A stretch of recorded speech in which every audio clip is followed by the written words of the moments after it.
Nicole, thanks so much. Now we turn to road conditions across the inland northwest. Brandon T. Jones has been in the storm tracker all morning long and has been driving around our region to get a more wider look at the damage and even power outages. So where are you at the moment, Brandon, and what's the latest conditions where you're at?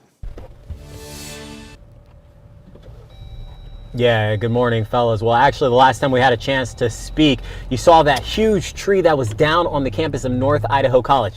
We had to go get some gas. The storm tracker was starting to run out, and it was pretty busy over here at that. A lot of the gas stations here in the community currently kind of out of power, so we couldn't get gas there. So what we're going to do right now is head back over to North Idaho College, and we might be able to get back to this tree before we have to toss it back. Not entirely sure if we'll be able to do that, but nonetheless, that's the direction we're heading back towards. And again, it was a huge tree that was down on that campus. We got several reports of some damage over there, and that's exactly kind of why we went towards that direction. But all morning long, we've been driving around North Idaho, and there's been several power outages.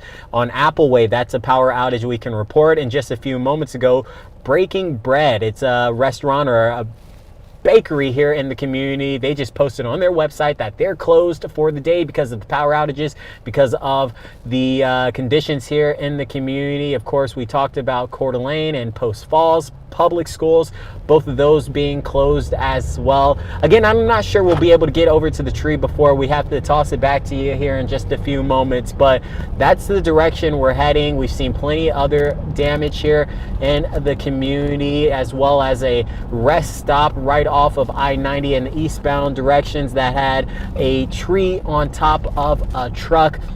Again, here at North Idaho College. So we'll talk to you all in just a few moments and give you some up close looks at some of the damage here on this campus.